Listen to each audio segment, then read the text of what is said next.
Kami juga ucapkan selamat datang untuk Ibu Dekan, Profesor Dr. Shirley Kumala, MBO Metapoteker. Kemudian para dosen ini sudah banyak ya. Ada Bu Lunggu, ada Pak Kosasi, Bu Wiwi, dan dosen-dosen yang lain. Baik, hari ini kita akan mendengarkan sharing ya. Sharing untuk materi Kapita Selecta dari Apoteker Stanley Saputra, sarjana farmasi yang juga kebetulan alumni ya dari Universitas Pancasila. Oke, sebelum kita mulai, kami mohon untuk Ibu Dekan untuk bisa memberikan sedikit sambutan, Bu Dekan. Silakan, Bu. Masih di mute, Bu. Iya. Ya, terima kasih Ibu Kaprodi Apoteker, Ibu Hesti, dan juga terima kasih atas kehadiran dan kesediaan dari Bapak Stanley untuk memberikan kuliah kita. Dan juga para peserta Prodi Apoteker ya. Assalamualaikum warahmatullahi wabarakatuh. Salam sejahtera dan selamat pagi. Kapita Selecta ini memang diadakan setiap semester ya, begitu Ibu Kaprodi, dan sudah disusun intinya untuk mendapatkan masukan atau berbagi pengalaman dari luar. Dan saya senang sekali bahwa salah satu alumni kita, Pak Stanley ini bersedia untuk memberikan semacam pengalaman beliau di luar untuk menambah wawasan dari para peserta apoteker, begitu ya. Dan saya berharap juga kepada mahasiswa apoteker, karena beliau itu sangat sibuk, maka kesempatan ini digunakan dengan sebaik-baiknya, bertanyalah dengan baik dan untuk mendapatkan hal-hal yang bagus yang akan menambah wawasan dari para peserta program. Itu saja yang bisa saya sampaikan. Mohon maaf saya tidak bisa ikut karena saya ada rapat untuk P3. Terima kasih sekali kepada Ibu Kaprodi, dan sekali lagi saya apresiasi sekali untuk pembicara Pak Stanley ya. Mohon maaf Ibu tidak bisa ikut. Itu saja yang bisa saya sampaikan. Semoga sukses dan bermanfaat juga untuk para peserta program PSPA. Wassalamualaikum warahmatullahi wabarakatuh. Waalaikumsalam. Terima kasih Bu Dekan. Oke, sebelum kita mulai ya, kita kenalan dulu nih ya. Adik-adik biar tahu ini manggilnya siapa sih, Pak, Kak, atau Mas gitu ya. Terserah ya yang mana yang lebih akrab ya. Oke. Mas Stanley ini lulusan dari Universitas Pancasila ya. Jadi masuk di S1 itu tahun 2011 sampai 2014, ini lulus 3,5 tahun ya. Berarti kan termasuk yang berprestasi karena jarang yang bisa 3,5 tahun. Kemudian ambil profesi di tahun 2014 sampai 2015. Kemudian setelah lulus ini pengalamannya beragam sekali nih ya. Jadi setelah lulus sempat bekerja sebagai apoteker di Rumah Sakit Siloam Hospital ya. Kemudian tahun 2016 sampai 2017 bekerja di kantor gubernur ya DKI Jakarta sebagai healthcare project manager ya. Jadi di sini membantu gubernur dan pemerintah DKI Jakarta untuk mempercepat program-program prioritas terkait pelayanan kesehatan. Lalu kemudian tahun 2017 sampai 2018 sebagai project manager ya. Jadi bertanggung jawab untuk memanage renovasi untuk rumah sakit terapung ya, floating hospital ya. Kemudian juga merancang program-program yang mempunyai dampak yang sustainable berkelanjutan melalui program pemberdayaan masyarakat. Lalu tahun 2018 sampai 2019 sebagai head program untuk Dr. Share ya, bertanggung jawab untuk memulai blueprint dari organisasi tersebut, termasuk memanage dan mengarahkan project manager ya dalam mengimplementasikan target-target, kemudian mengukur dampaknya ya. Dan ada 4 proyek di bawah supervisi dari Mas Stanley ini. Salah satunya adalah flying doctor ya, dokter yang diterbangkan ke daerah-daerah remote, contohnya di Papua ya. Lalu sejak tahun 2020 bekerja sebagai tenaga ahli untuk Komisi E di DPRD DKI Jakarta ya. Jadi Komisi E itu membawahi bidang kesehatan, pendidikan, beragam nih ya, kebudayaan, perlindungan anak dan pemberdayaan wanita. Jadi kenapa kami mengundang Mas atau Pak Stanley ini, karena luar biasa sekali ya, masih muda tapi beragam sekali ya pengalamannya, tapi kemudian bisa menjadi tenaga ahli di DPRD DKI Jakarta. Itu kan salah satu pencapaian yang tidak biasa, gitu ya. Karena itu hari ini kami mengundang untuk bisa berbagi nih, untuk memberikan inspirasi buat adik-adik ya, yang lagi sedang mengemban program profesi apoteker. Silakan, dipersilakan Mas. Saya izin share screen ya Bu ya. Boleh.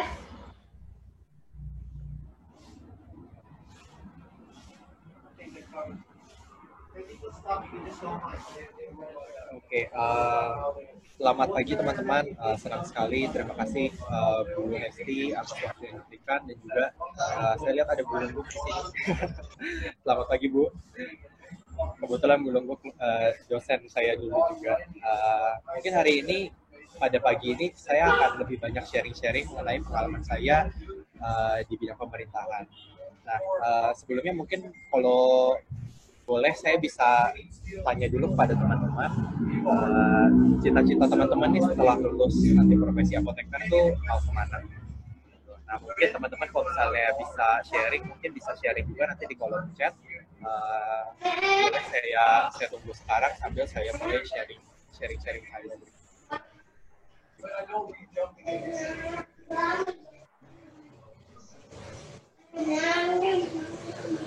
Boleh diisi kira-kira abis ini mau kemana, apakah mau ke industri farmasi atau sebenarnya mau ke sakit, dan sebenarnya udah ada rencana belum, atau mungkin mau lanjut bisnis juga. Mungkin berapa? Saya tunggu Udah teman-teman sharing nanti. Saya mulai saja sharing-nya. Di sini mungkin teman-teman bisa lihat presentasi awal, judulnya memang peluang dan tantangan profesi apoteker untuk berkontribusi dalam membuat kebijakan. Nah, foto ini sebenarnya diambil di hari terakhir saya kerja di kantor gubernur. Pada saat itu masa kepemimpinannya dipimpin oleh Pak Basuki Cahayapurnama. Saya pada saat itu membantu beliau mulai awalnya dari internship atau magang, program magang. Kemudian saya diminta untuk membantu beliau untuk menangani sistem isu-isu di dalam sistem kesehatan. Nah, dulu nih sebenarnya awal mulanya kalau misalnya saya bisa sharing sedikit, kenapa saya bisa masuk ke dunia pemerintahan yang pertama kali juga saya masuk pengalaman kerja pertama kali saya juga masuk ke dalam dunia pemerintahan, diawali oleh pemikiran saya pada saat saya praktek dulu di rumah sakit. Pada saat itu saya merawat pasien 1-2 orang, konsultasi, terus kemudian saya merasa nih kok banyak sekali ya sebenarnya gap antara peran apoteker di rumah sakit yang ideal dengan apa yang ada di lapangan gitu. Karena pada saat itu saya merasa saya tidak diberikan banyak wewenang dalam intervensi terapi pasien. Cuman pada saat itu saya masih mau mengobservasi gitu, karena kan kebetulan saya baru lulus. Peran saya sebenarnya lebih banyak mengedukasi pasien, terus kemudian konseling gitu. Cuman kalau misalnya untuk kayak intervensi, berdiskusi dengan DPJP atau dokter spesialis, sepertinya peluangnya masih banyak. Nah, sebenarnya kan peluang teman-teman mungkin sudah banyak mendapatkan materi dari dosen-dosen khususnya di kuliah profesi apoteker, mendapatkan banyak sekali insight bahwa sebenarnya apoteker itu peluangnya sebagai apa dan sebagainya. Cuma sebenarnya tidak semua rumah sakit melakukan kegiatan farmasi klinik. Nah, dari situ saya berpikir, ini kayaknya kalau misalnya saya sendiri yang maju dari bawah, sebenarnya mungkin aja, cuman bagaimana sebenarnya seberapa besar dampak yang bisa saya berikan, dan sebenarnya level implementasinya yang bisa saya biar untuk merubah sistem tersebut sebenarnya seberapa besar. Nah, terus kemudian akhirnya saya pikir saya mau cari pengalaman yang lain lah. Terus kemudian di bulan Desember Februari, saya mendapatkan informasi bahwa ada program magang gubernur. Kemudian pada saat itu program magang untuk tim kesehatan ini pertama kali yang ada di Indonesia, dan juga program magang kebetulan juga memang pertama kali diinisiasi oleh Pak Gubernur. Nah, saya kebetulan tim pertama, jadi benar-benar pada saat itu benar-benar kita masih meraba-raba isunya seperti apa. Cuman pada saat itu Pak Gubernur bilang, oh saya mau mencapai BPJS, saya mau seluruh rakyat Indonesia, seluruh rakyat Jakarta itu punya BPJS sehingga nggak ada lagi orang-orang yang miskin karena sakit. Kita semua tahu teman-teman di sini calon-calon apoteker tahu bahwa biaya pengobatan itu sangat mahal ya, biaya pengobatan itu sangat mahal, apalagi kalau pasien tersebut terkena penyakit degeneratif atau penyakit katastrofik. Bisa kita contoh misalnya pengobatan kanker aja sekali kemoterapi aja udah bisa habis ratusan juta. Nah, kemudian, oh iya, terus kebetulan agak disclaimer sedikit bahwa sebenarnya mungkin posisi-posisi yang saya berikan di sini bukan berarti saya menunjukkan keberpihakan akan pemimpin tertentu atau partai politik tertentu, cuma mungkin saya akan lebih sharing pengalaman saya. Kebetulan saya sebagai teknokrat, jadi sebenarnya saya mengkaji secara objektif aja gitu sebenarnya kebutuhan isu-isu yang ada di lapangan itu seperti apa. Nah, kemudian saya yang akan memberikan rekomendasi tersebut kepada decision maker-nya atau pemangku kebijakan.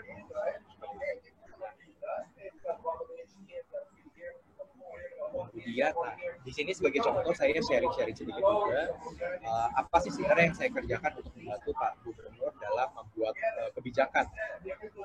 Salah satu kebijakan yang sangat berelasi, yang saya merasa sangat merasa bermanfaat adalah pada tahun 2016 atau 2017 ya, kalau nggak salah pada saat itu ada isu tentang vaksin palsu. Nah, kenapa vaksin palsu tersebut bisa heboh di masyarakat? Karena ternyata banyak sekali klinik dan rumah sakit yang selama ini beli vaksinnya di pasar pramuka gitu. Nah, kita tahu sebenarnya kalau obat-obatan sendiri kalau misalnya beli di pasar pramuka kita nggak bisa jamin bahwa obat tersebut asli. Apalagi kalau kita ngomongin vaksin. Bisa jadi vaksinnya asli tapi penanganannya tidak tepat, di mana nggak ada apotekernya di sana sama sekali, sehingga pada saat diberikan ke pasien bisa jadi sebenarnya vaksinnya sudah tidak berfungsi.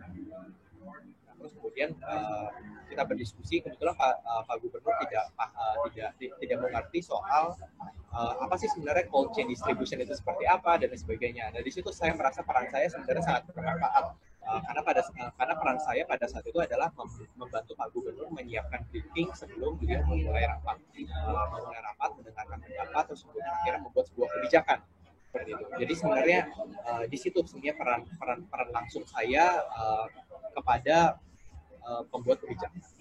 Nah, di sini contoh sebagai gambar, ini juga pada saat itu Pak Gubernur menerima audiensi dari UNICEF terkait tingginya angka kekerasan yang di DKI Jakarta, kemudian DKI Jakarta masih belum mencapai kota layak anak. Nah, kalau misalnya gambar yang di sebelah kanan ini merupakan salah satu program kerja kita juga pada saat itu, di mana kita ingin mencapai universal health coverage atau pencapaian kepesertaan BPJS di Jakarta, sehingga tadi nggak ada masyarakat yang miskin karena sakit. Nah, di situ kita melihat isu-isunya, kenapa ya kalau misalnya di Jakarta kok yang penduduknya sebenarnya sudah sangat bisa mendapatkan akses informasi, kok nggak dapat pencapaian BPJS kesehatan nggak bisa 100%. Itu akhirnya kita melakukan analisis, kemudian saya membantu Pak Gubernur juga kira-kira melihat yang apa ya sebenarnya yang bisa kita berikan, yang bisa kita buat bersama dengan BPJS Kesehatan. Nah, akhirnya pada saat itu diputuskan, wah kita ternyata butuh agreement baru nih, kita butuh kesepakatan baru nih antara Pak Gubernur dan juga Direktur Utama BPJS Kesehatan Pak Ahmad Idris yang ada di sebelah kiri Pak Gubernur. Terus kemudian yang ada di tengah itu, yang kiri itu adalah mantan Kepala Dinas sekarang, Pak Kepala Dinas yang kanan ini adalah Kepala BPJS di Pre-4 atau Jabodetabek Jakarta. Nah, kita masuk ke dalam materi terkait pemerintahan yang tidak lepas juga dari politik. Jadi kalau misalnya teman-teman bisa lihat, pemerintahan sama dunia politik itu sebenarnya sangat berdekatan, sangat menempel satu sama lain. Kita tidak bisa bilang bahwa kita mau kerja di pemerintahan tapi kita tidak mau berurusan dengan dunia politik. Nah, sebenarnya politik ini sendiri ini sama dengan policy making, membuat sebuah kebijakan. kalau kita telaah sebenarnya definisi politik itu apa, sebenarnya proses pembentukan dan pembagian kekuasaan dalam masyarakat yang antara lain berwujud proses pembuatan keputusan, khususnya dalam negara. Nah, tapi sebenarnya politik ini nih nggak mesti dalam suatu negara. Tapi kalau misalnya kita bisa lihat nih yang ditulisannya di bold ya, pembentukan dan pembagian. Jadi pembentukan dan pembagian untuk membuat sebuah keputusan. Nah, jadi sebenarnya dalam kehidupan keseharian kita, ketika misalnya contoh paling kecil, misalnya ketika kita ada di dalam sebuah keluarga gitu ya, kita punya kita punya papa, punya ayah, punya ibu dan lain sebagainya. Sebenarnya kita juga sebenarnya membentuk sebuah sistem perpolitikan di level terkecil kita, yaitu di level keluarga. Nah, kenapa sebenarnya disebut dalam sistem perpolitikan? Karena tadi kita pasti punya pandangan-pandangan kita. Kita pasti ingin menginginkan sesuatu. Nah, disitulah kita melakukan negosiasi, pembagian kekuasaan, pembagian tugas, dan sebagainya. Contohnya misalnya, kalau di rumah nih, udah mulai bagi tugas nih. Oh, misalnya kakaknya yang cuci piring, kalau misalnya habis makan, ibunya yang masak, kemudian papanya misalnya yang beli sayur, terus adiknya mungkin yang ngelap-ngelap meja, dan sebagainya gitu. Itu sebenarnya contoh paling kecil yang bisa kita lihat dari sehari-hari. Nah, di piramida sebelah kanan ini kita bisa lihat nih level atau tingkatan-tingkatan dari sistem pemerintahan atau sistem perpolitikan.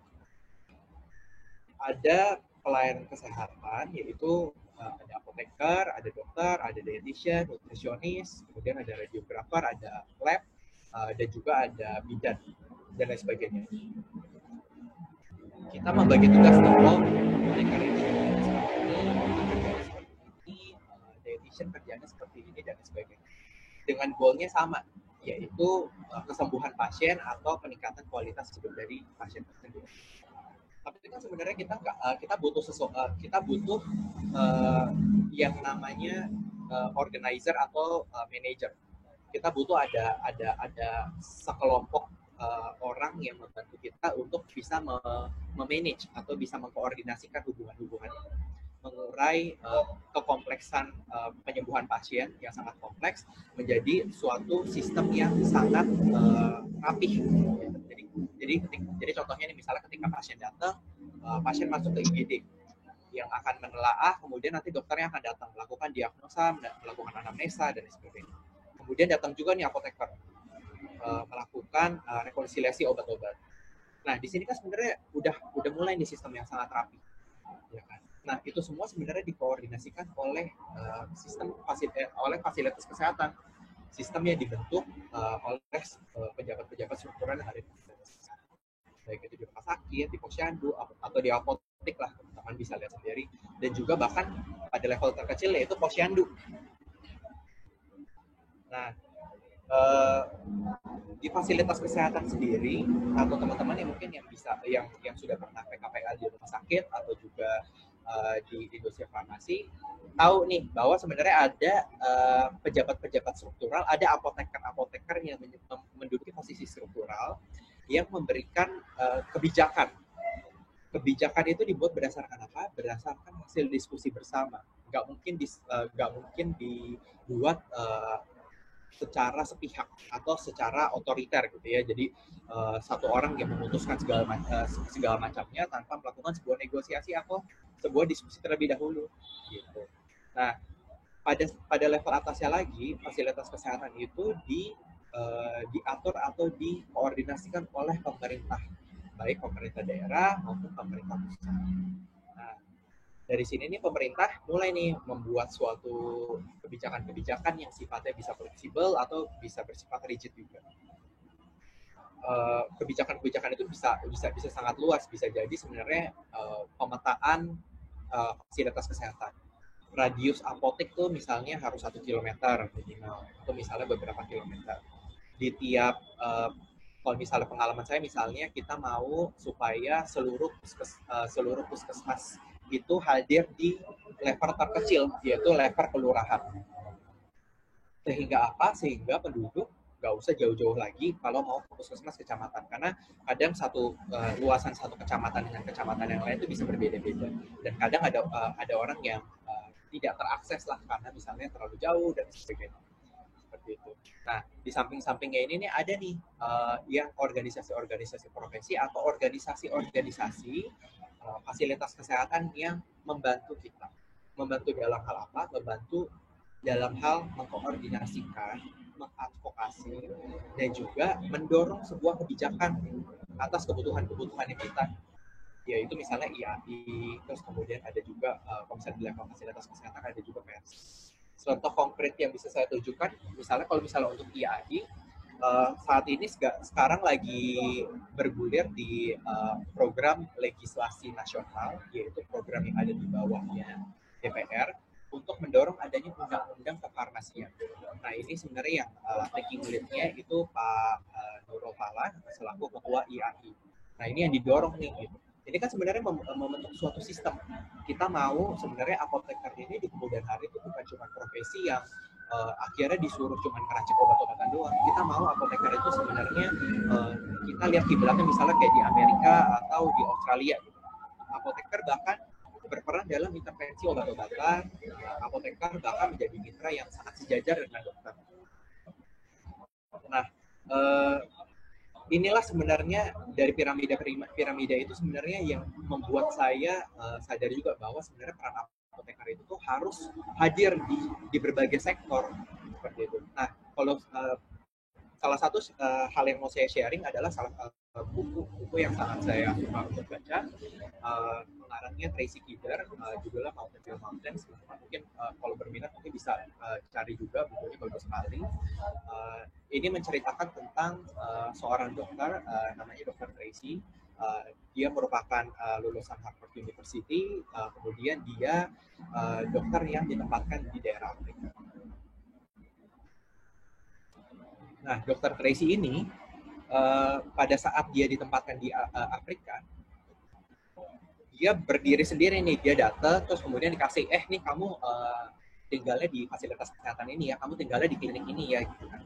Nah, pada saat dia ditempatkan di situ, dia ngeliat nih, waduh, gawat nih, saya mau diagnosa pasien bisa-bisa aja sih, gitu kan, misalnya dari segi visual dan sebagainya, tapi kalau saya butuh penunjang mediknya gimana dong? Saya nggak punya alat X-ray dan lain sebagainya, terus kemudian saya nggak punya apoteker, gimana caranya saya bisa yakin bahwa obat-obatan saya nih poten gitu kan. Terus kemudian perawat saya juga nggak ada, gimana caranya kalau misalnya saya mau operasi minor nih, operasi luka-luka pasien, perawatnya aja nggak ada, saya kan nggak mungkin operasi sendiri.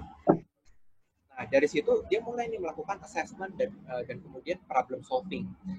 Oke, jadi sebenarnya yang jadi masalah nih fasilitas kesehatan saya, sumber daya saya tidak mumpuni.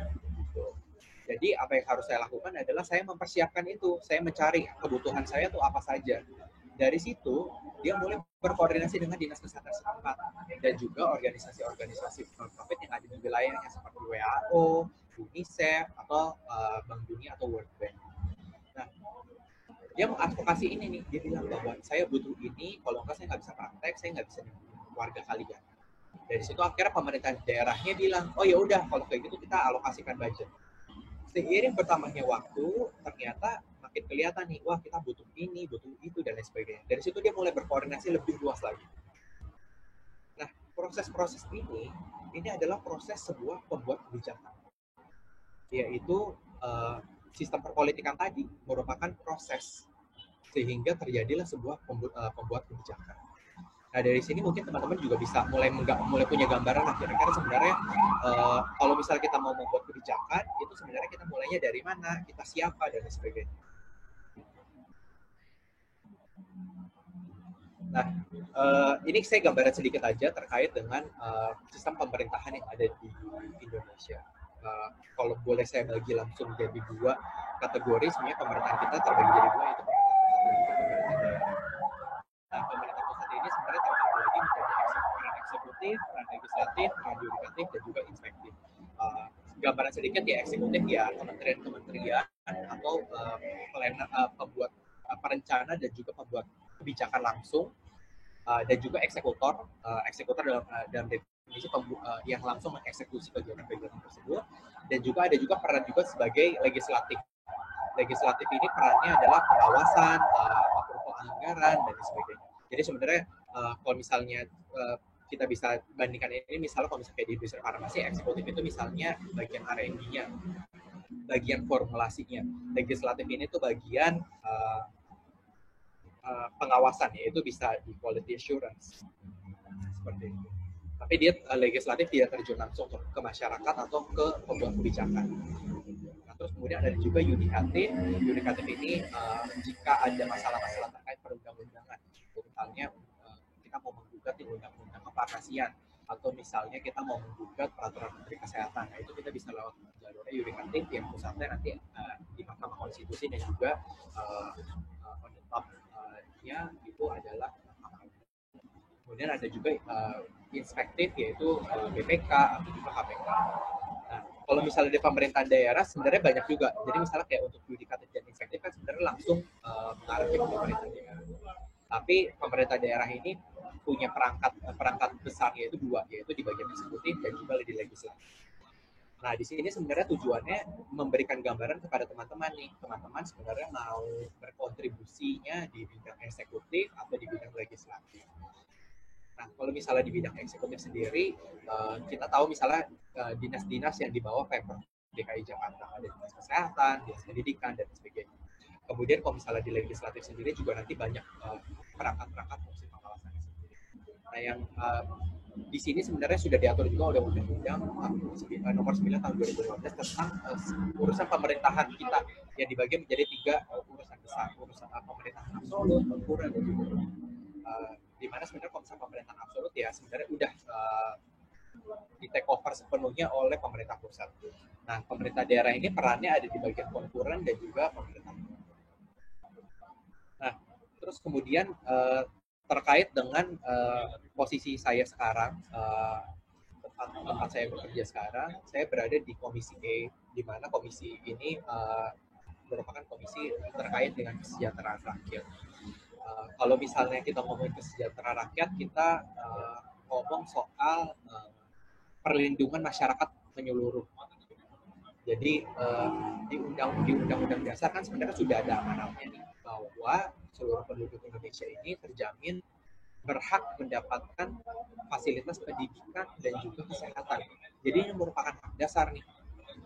Nah, ranahnya kita di bidang kesehatan, kita harus menjamin bahwa kesehatan itu harus aksesibel, harus bisa terakses oleh semua orang, semua level masyarakat, tanpa mengenal dia kaya, miskin, dia pejabat, dia masyarakat sipil, atau dia warga ataupun dia dari daerah manapun seperti itu. Nah, di DPRD DKI Jakarta sendiri juga memiliki badan-badan. Nah, jadi ada badan anggaran, badan penghormatan, badan musyawarah, dan badan pembentukan perda daerah. Nah, di peran legislatif ini misalnya contoh misalnya anggota dewan. Anggota dewan itu memiliki biasanya mereka memiliki 4 fungsi di dalam sistem pemerintahan DPRD DKI Jakarta. Yang pertama, mereka ini merupakan anggota komisi, yaitu mereka yang langsung berhubungan dengan dinas-dinas SKPD atau dinas-dinas yang berada di bawah Pemprov DKI Jakarta.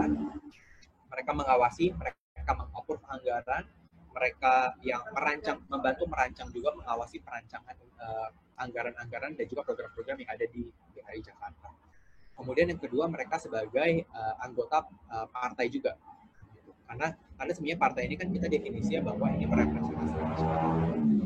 Jadi anggapannya bahwa di dalam komposisi anggota dewan yang sebanyak 106 orang ini yang tersebar ke dalam 5 komisi, mereka bisa merepresentasikan suara dari warganya masing-masing. Nah, terus kemudian yang ketiga, mereka juga merupakan anggota badan, yaitu badan anggaran. Badan anggaran ya ini badan khusus untuk melakukan evaluasi anggaran, planning, perencanaan anggaran dan sebagainya. Terus kemudian yang terakhir, mereka juga terlibat dalam panitia khusus. Nah, contohnya misalnya yang menjadi isu yang sekarang nih, anggota dewan atau DPRD DKI Jakarta membuat panitia khusus untuk penanganan banjir di DKI Jakarta, karena kayaknya kondisinya semakin parah dan juga Jakarta diprediksi akan tenggelam minimal 50%. DKI Jakarta itu akan tenggelam di tahun 2050 karena adanya abrasi. Nah, ini sebenarnya contoh-contoh kegiatan. Contoh-contoh kegiatan sebenarnya yang terlibat di dalam. Ini sebenarnya pada saat pandemi COVID kemarin, salah satu fungsi pengawasan yang kita terjunkan adalah, yang kita keluarkan adalah pengawasan di klaster-klaster baru di masyarakat. Nah, salah satu penyebaran terbesar yang terjadi di masyarakat adalah klaster di pasar. Nah, di sini kita mengecek protokol kesehatan yang ada di masyarakat, baik pedagang dan juga warga itu seperti apa, dan juga fasilitasnya itu seperti apa. Nah, ini PD Pasar Jaya.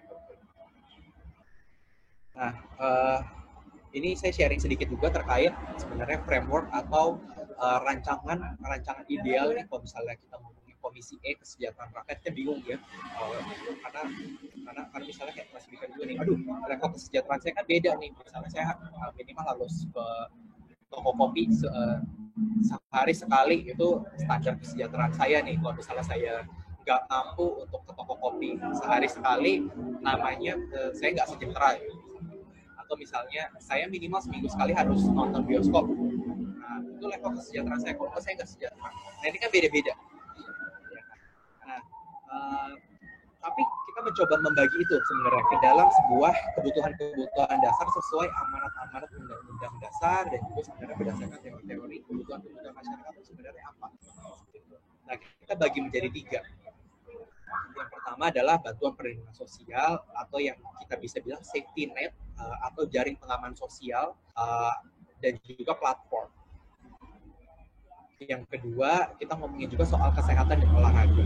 Karena ketika kita ngomongin kesehatan holistik manusia, kita mau ngomonginnya nggak cuma kuratifnya doang. Kita nggak mau cuma ngomongin pasiennya sakit terus kemudian kita obatin. Tapi kita yang kita obrolkan juga gimana caranya supaya supaya masyarakat ini nggak sakit. Karena kalau misalnya masyarakat sakit, oke lah Pak, mereka punya uang untuk bayarkan mereka melalui BPJS Kesehatan. Tapi sebenarnya kan ada productivity loss juga, kehilangan produktivitas dari warganya juga. Kita harus pikirkan nih gimana caranya mereka supaya nggak sakit-sakit gitu. Atau misalnya kalau misalnya mereka sakit nih, mereka masih produktif nih, mereka masih misalnya kita mau misalnya contohnya untuk kayak COVID sekarang, kita mau gimana caranya ya sebenarnya supaya seluruh warga Jakarta itu misalnya mereka amit-amit kena COVID, kita mau mereka OTG doang gitu, bisa nggak ya? Nah, itu sebenarnya yang kita cari. Terus kemudian pendidikan juga sebagai fondasi utama gitu. Nah, pendidikan ini sebenarnya juga merupakan bagian krusial ketika kita membuat sebuah kebijakan. Pendidikan yang krusial ya awalnya yaitu kita berbicara soal pendidikan dasar, bagaimana orangnya bisa baca tulis itu, kemudian bisa berpikir kritis, bisa melakukan analisis, yang nanti ujung-ujungnya akan ke spesialisasi masing-masing. Akhirnya bisa berpikir analisis nih, kira-kira kebutuhan obat pasien tuh gimana ya? Gimana caranya kita membuat cost effectiveness analysis untuk terapi pasien yang sehari bisa minum obat sampai 20 tablet. Gimana caranya ya? Nah, itu sebenarnya yang kita butuhkan. Nah, penjabarannya di sini nih, safety net atau platform ini kita bicara soal kebijakan pemerintah yang sekarang sedang disediakan. Yang paling gampang, teman-teman mungkin lumayan ngikutin soal pandemi COVID ya, tentang program-program pemerintah seperti apa dan sebagainya, seperti bantuan sosial, atau mungkin bantuan sembako, terus kemudian bantuan insentif terhadap tenaga kesehatan. Nah, kita sedang ngomongin safety net atau platform ini nih. Safety net itu fungsinya supaya masyarakat itu ekonominya nggak semakin turun. Masyarakat yang rentan, kelompok rentan, yaitu misalnya masyarakat yang berpenghasilan upah minimum, gimana caranya supaya mereka bisa tetap hidup, bisa tidak jatuh miskin. Nah, dengan itu pemerintah memberikan bantuan langsung, bisa berupa barang seperti sembako, atau bisa berupa uang. Nah, kalau misalnya berupa uang, pemerintah tuh mau supaya roda ekonomi tetap jalan. Harapannya ketika orang dapat uang, uangnya akan dipakai untuk belanja kebutuhan sehari-hari yang mereka butuhkan. Dari situ roda ekonominya jalan, katalis. Nah, berpikir secara lebih luas ini sebenarnya yang dibutuhkan hal dasar yang dibutuhkan kita semua. baik itu tenaga profesi kesehatan, dokter, perawat, dan kita sebagai apoteker, itu sebenarnya kita yang sangat membutuhkan. Nah, untuk kesehatan sendiri, kita juga ngomongin nih, kalau teman-teman mungkin ngikutin soal farmakologi gitu ya, kita terapi utama yang akan kita berikan kepada pasien, itu sebenarnya pertama kali adalah kita akan mengupayakan terapi non farmakologis. Contohnya misalnya, kalau misalnya pasiennya sudah kena diabetes, kita kan nggak akan fokusnya kepada kasih minum obat sebanyak-banyaknya, tapi kita akan berpikir gimana caranya ya supaya pasiennya makin lama tuh makin nggak minum obat. Atau obat diabetesnya yang awalnya 3 sama insulin 1, makin lama ternyata pasiennya sensitivitas insulinnya semakin meningkat, pasien makin lama ternyata cuma butuh 1 obat, cuma butuh metformin doang. Nah, itu yang kita obrolkan. Nah, di sini nih kecampukannya. Kita bilang bahwa kita mau seluruh penduduk Jakarta supaya nggak jadi miskin. Terus kemudian kita juga ngomongin safety net, coverage untuk penunjang kesehatan non medis, penyediaan sarana prasarana untuk partisipasi olahraga supaya masyarakat bisa bergerak aktif, supaya mereka nggak gampang kena penyakit degeneratif, dan kemudian kita juga ngomongin penyediaan ruang intensif dan juga ruang-ruang rawat untuk kalian. Di sisi lain, soal pendidikan kita juga berfokus terhadap adanya pendidikan yang inklusif. Dalam artian, kalau inklusif itu kita mau adanya pendidikan yang juga ramah terhadap disabilitas. Karena kebutuhan disabilitas berbeda dengan kita yang lebih produktif. Nah, kelompok rentan itu apa aja sih? Kelompok rentan itu yaitu anak, lansia, penyandang disabilitas, dan juga anak-anak muda usia rentan yang belum produktif. Nah, ini juga sebenarnya yang sangat berelasi ketika pemerintah membuat sebuah kebijakan terkait pandemi COVID ini. Kita mau ngomongin mana ya, ekonomi atau kesehatan? Kelihatannya memang ini dua sektor yang sebenarnya berseberangan gitu ya. Kalau ngomongin ekonomi, kesannya kok matre banget itu pemerintah nggak memikirin keselamatan warga.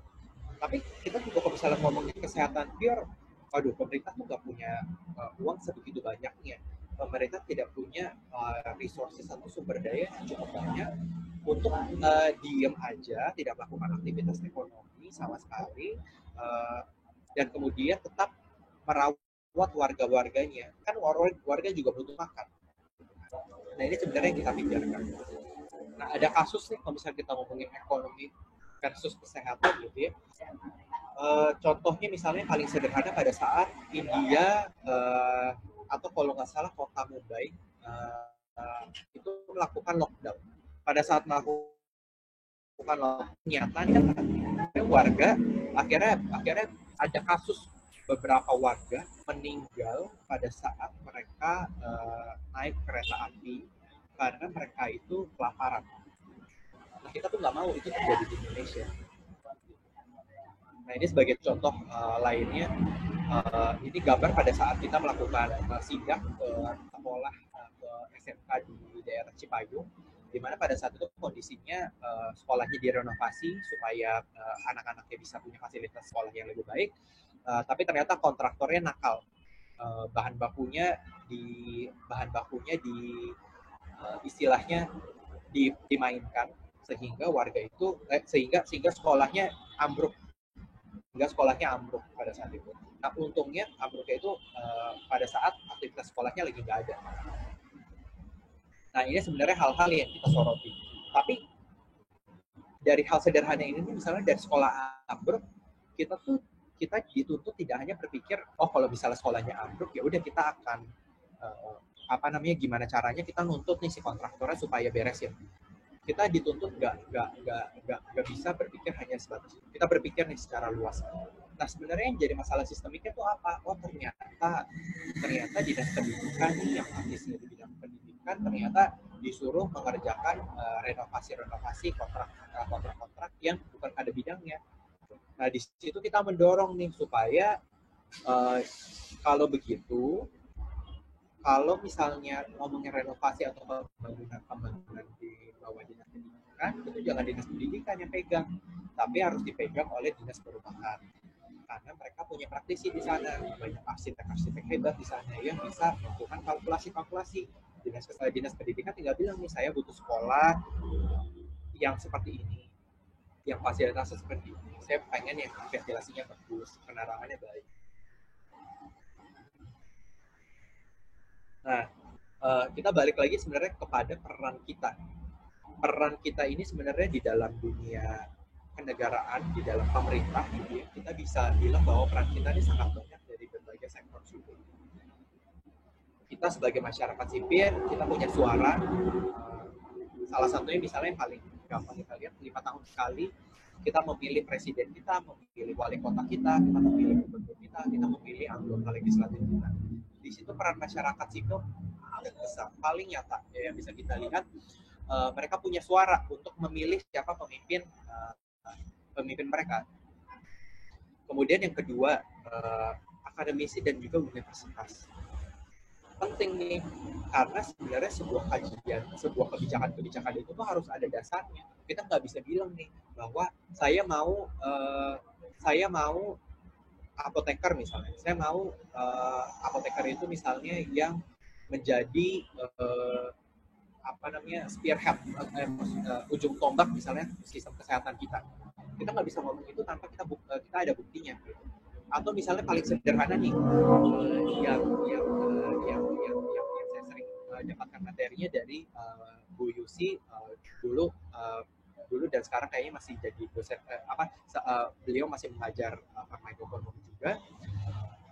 Kita melakukan kajian nih sebenarnya. Kalau misalnya kita ngomongin apoteker, perannya misalnya di dalam rumah sakit, sebenarnya perannya apa gitu? Ternyata misalnya kita butuh mereka untuk misalnya salah satu melakukan kajian terkait obat-obatan yang harus kita analisis. Obat-obatan mana sebenarnya yang kayaknya ini jangan masuk, ini sebenarnya jangan masuk e-katalog, atau misalnya ini jangan masuk ke dalam formulir nasional. Di situlah sebenarnya kita dituntut. Contoh paling sederhana misalnya yang sering dengar, obat Ambrosol gitu ya, yang sudah kalau nggak salah nggak masuk formulir nasional karena sebenarnya efeknya sama placebo itu sebenarnya nggak ada bedanya. Terus kemudian di sektor bisnis juga, di industri farmasi, di sini pemerintah itu nggak bisa bekerja sendiri, tapi butuh juga sektor-sektor swasta atau private untuk menyediakan obat-obatan. Nah, teman-teman sebenarnya berada di dalam lingkup tersebut. Nah, yang di atas ini filantropi atau yayasan.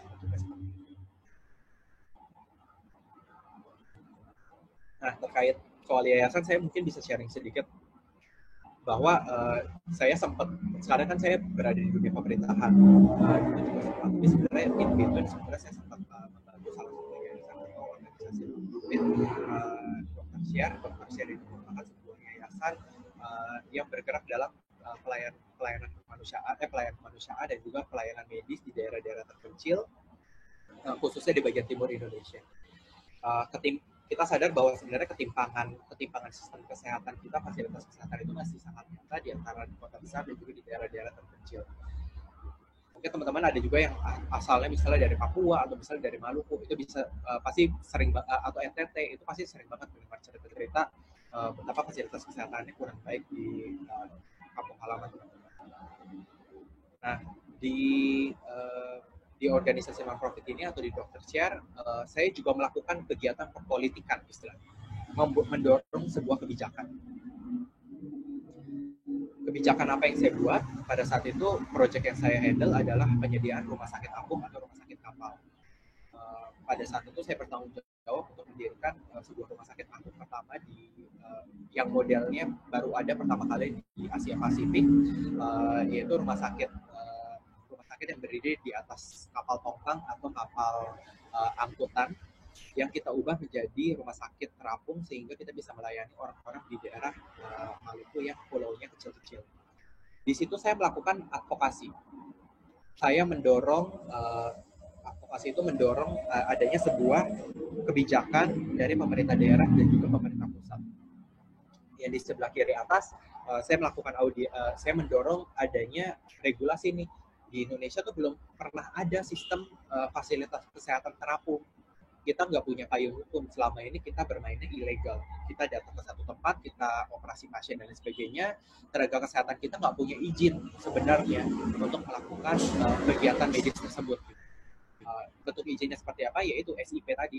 Kita nggak punya SIP, jadi ketika kita datang ke satu daerah, kita kumpulin pasien, kita kerja sama puskesmas, kita mengobati pasiennya aja gitu. Tapi kita tuh nggak ada yang melindungi dari segi payung.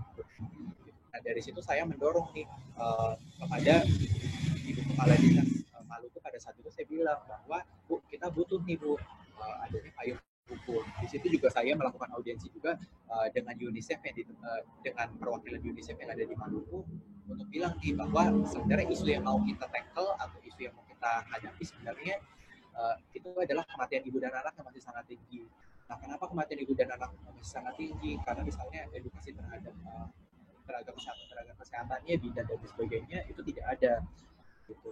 Obat-obatan di situ tidak cukup, Bu. Nggak ada apotekernya. Nah, solusinya apa nih, Bu? Selain kita cari apoteker, kalau kita nggak punya apoteker, oke, kita harus melakukan edukasi secara aktif terhadap tenaga teknis kefarmasian. Ini menjadi penting nih, Bu, karena kalau misalnya serangkaian krusial ini tidak diselesaikan, angka kematian ibu akan terus tinggi seperti itu. Nah, hingga pada saat itu rumah sakit saya berhasil akhirnya selesai renovasi dan pembangunannya, dan pilot project juga di daerah Kalimantan Timur. Akhirnya kita diundang oleh Kementerian Kesehatan. Di sebelah kiri bawah ini kita bekerja sama juga dengan Universitas Airlangga karena mereka ternyata juga punya rumah sakit apung. Di sini ada ketua atau founder rumah sakit Airlangga juga, ada ketua POGI juga, ada ketua PABOI juga. POGI itu Persatuan Dokter Opsin Indonesia, dan PABOI itu ortopedi. Gitu. Nah, di situ kita menggodok lebih dalam nih, Bu, kita butuh peraturan yang seperti ini. Dan pada saat itu akhirnya karena kita memiliki kapasitas, memiliki expertise di bidang tersebut, akhirnya pada saat itu Dirjen Yankes Rujukan bilang bahwa Stanley, kamu bisa nggak bantu untuk Dokter Sher bisa nggak bantu kita untuk mendesain nih regulasi peraturan Menteri Kesehatan tersebut. Akhirnya kita bantu, Bu, sebenarnya yang ideal itu sebenarnya seperti ini. Nah, di sebelah kanan kita juga punya kepercayaan dengan Dinas Kesehatan di Maluku Tenggara Barat.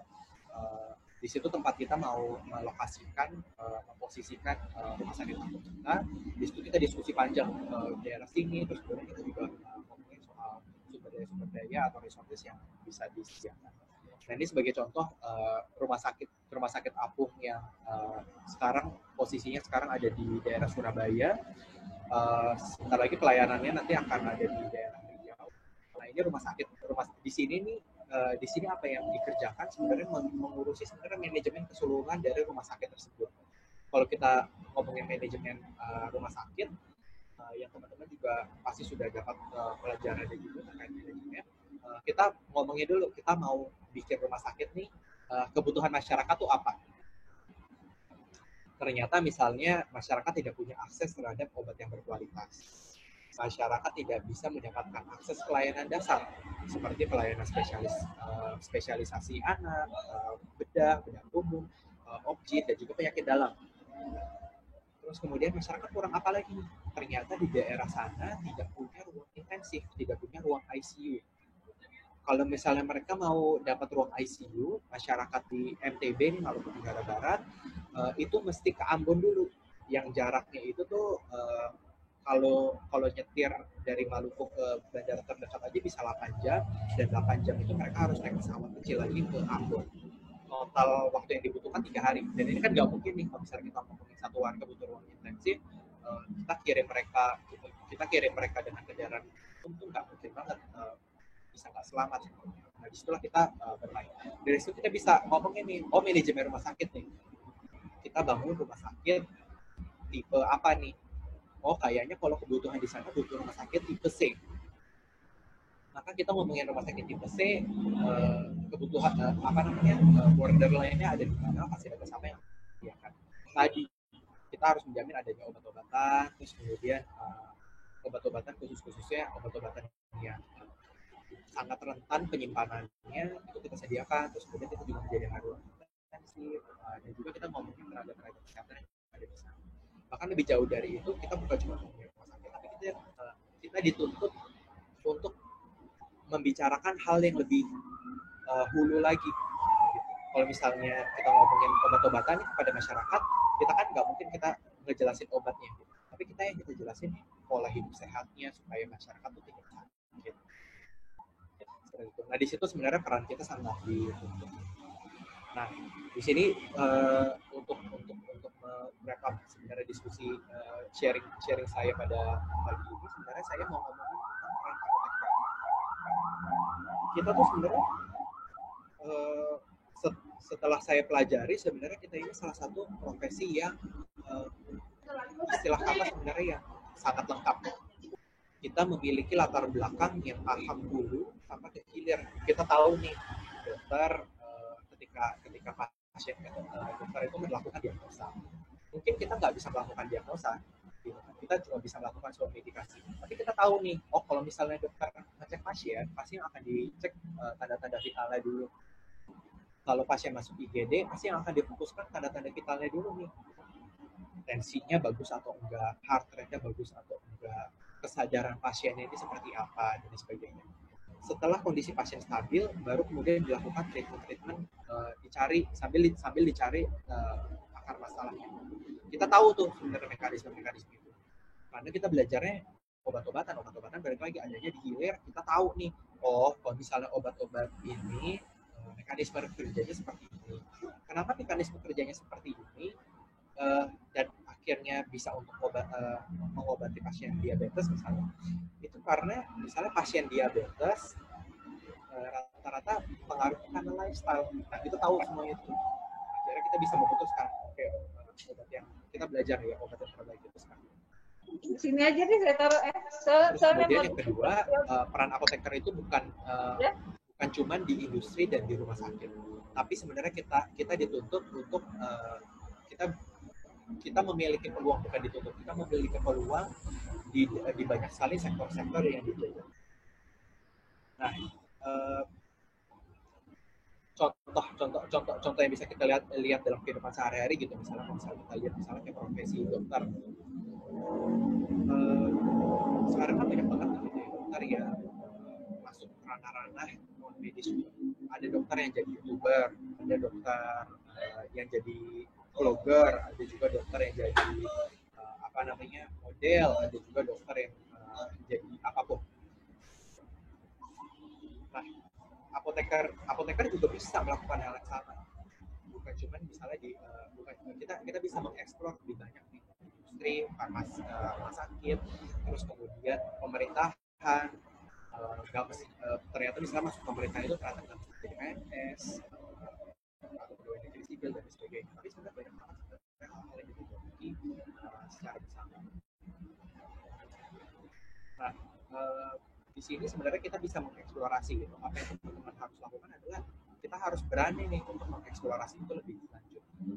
Saya masuk dunia pemerintahan dulu awalnya juga karena magang, karena pas itu kepo aja gitu, pengen mau tahu gitu. Saya pada saat itu sebenarnya nggak tahu politik dan nggak mau tahu. Saya pikir kayak politisi itu juga nggak ada dampaknya juga ke saya. Ujungnya juga saya mesti kerja cari makan sendiri gitu kan. Kuliah saya nggak dibayarin sama mereka gitu. Saya lulus nilainya bagus juga bukan karena mereka, tapi karena usaha sendiri. Nah, tapi sebenarnya kita bisa mengeksplorasi lebih banyak lagi melalui program internship atau kita bisa berdiskusi dengan banyak orang. Nah, poin ketiga sebenarnya mendorong perubahan kebijakan itu tidak harus masuk di dunia pemerintahan. Pada saat ini memang saya berada di dalam dunia pemerintahan yang sebenarnya hitungannya sebenarnya pembuat yang secara langsung sebenarnya terlibat dalam pembuat kebijakan. Tapi sebenarnya teman-teman itu sebenarnya bisa juga sebenarnya mendorong sebuah kebijakan melalui ranah-ranah yang lain. Nah di sini juga sebenarnya saya mau ngomongin soal soft power.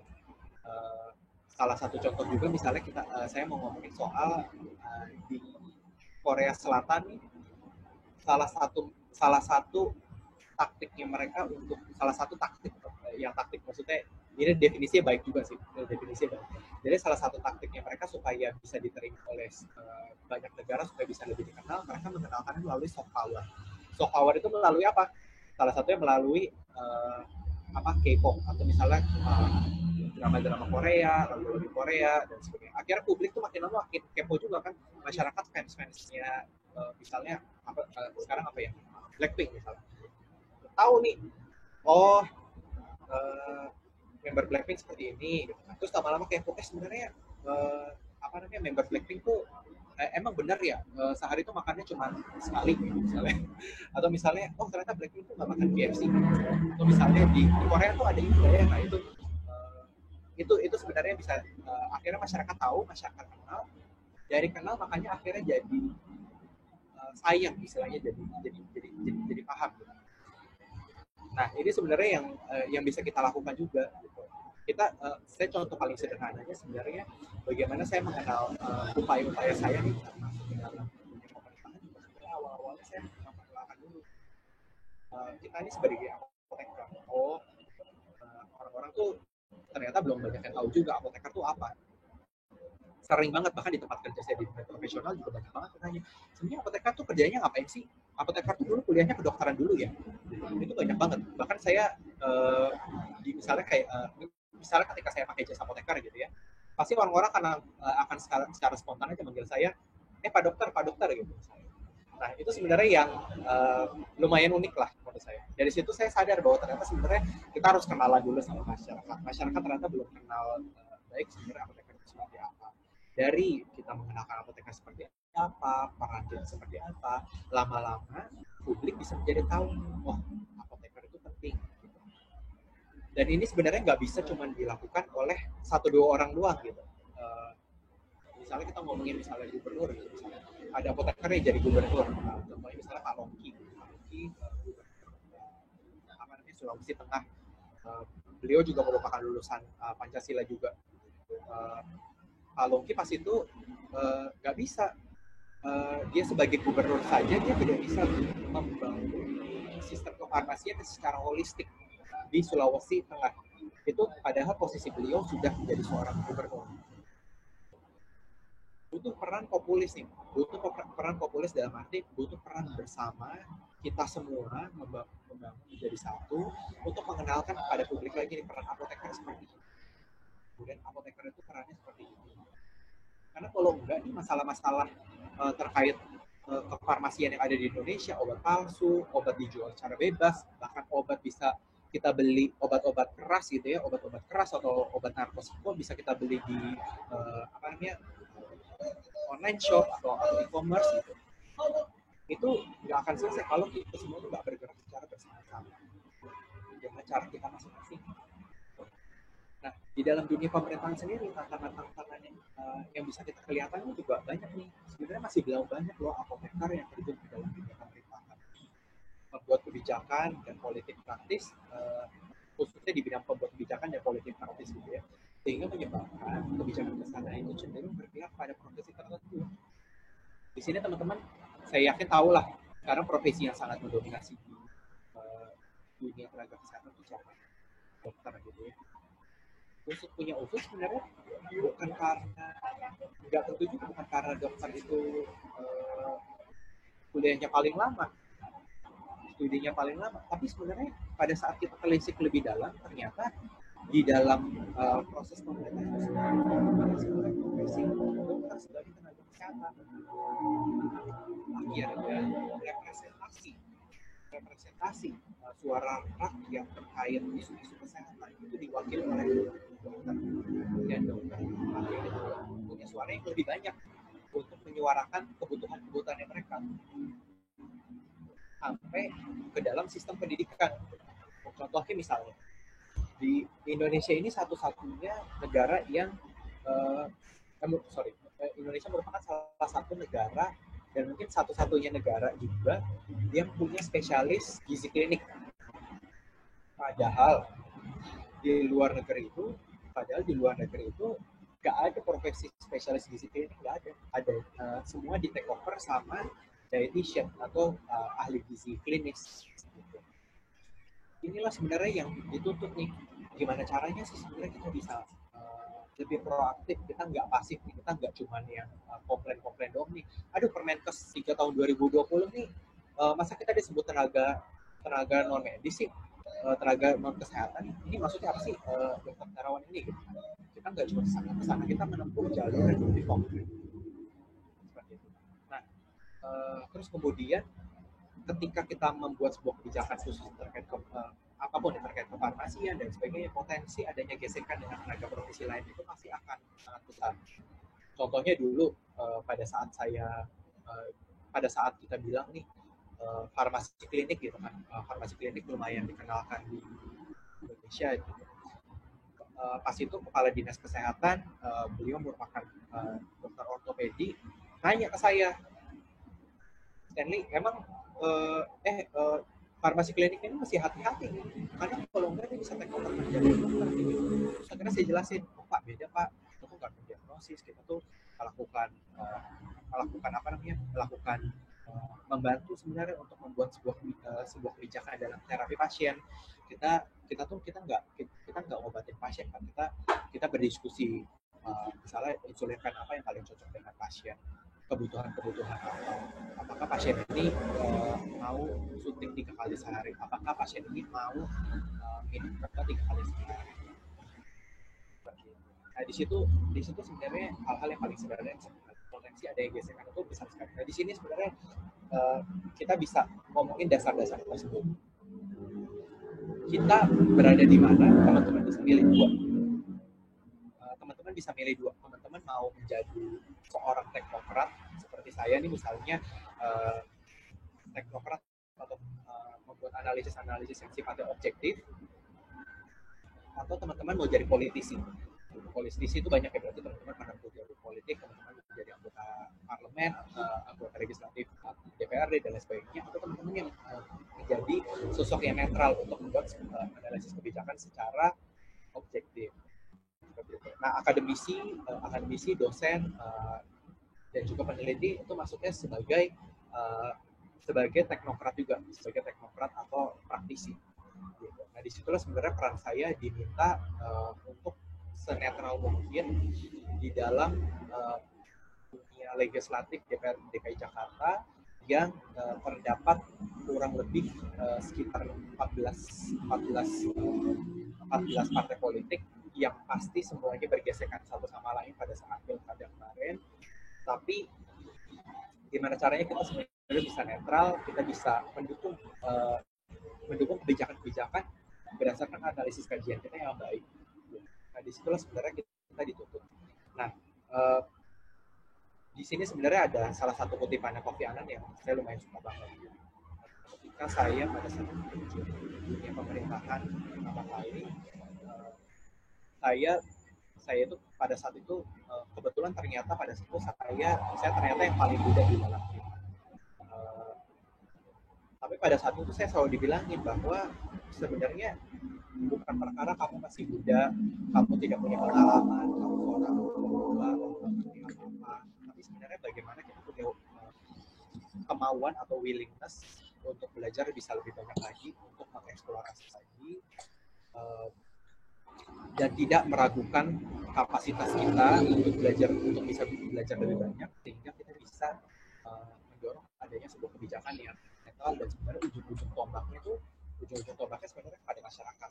Seperti itu. Kita bilang bahwa kita mau mendorong fungsi apoteker itu bukan semata-mata karena kita pengen menunjuk supaya apoteker itu bisa semakin keren gitu. Tapi sebenarnya kita mau kenapa kita harus punya peran yang lebih banyak lagi, karena sebenarnya kita mau patient safety. Itu sebenarnya jadi mungkin sharing session saya seperti itu, Bu Desti. Mungkin teman-teman yang mau bertanya boleh. Oke, terima kasih sekali Mas Stanley sudah berbagi pengalamannya ya selama berkecimpung di dunia pemerintahan. Silakan teman-teman, ada pertanyaan tidak? Atau ada yang mau diklarifikasi? Saya mau bertanya, Ibu. Siapa namanya? Mailita, Ibu. Oke, silakan Mailita. Baik, Terima kasih atas kesempatannya. Terima kasih kepada Bapak Stanley sudah memaparkan presentasinya yang sangat menarik untuk saya. Tadi dijelaskan mengenai Komisi E selaku regulator membantu Kemenkes dalam hal membentuk Permenkes. Yang menjadi pertanyaan saya, apakah setiap Permenkes yang dibentuk itu melalui Komisi E DPRD? Selanjutnya, pertanyaan kedua mengenai Undang-Undang Kefarmasian yang pada akhirnya ditunda ya dari Prolegnas. Nah, yang saya ingin tanyakan, bagaimana perkembangan dari Undang-Undang Kefarmasian ini? Apakah masuk ke Prolegnas tahun berikutnya atau bagaimana, Pak?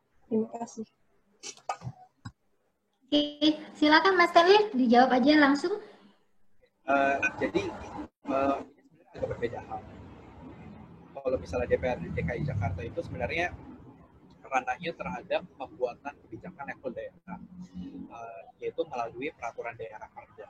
Nah, peraturan ini sebenarnya levelnya banyak sekali. Yang pertama mungkin yang paling teknis yaitu surat edaran atau surat keputusan dinas kesehatan.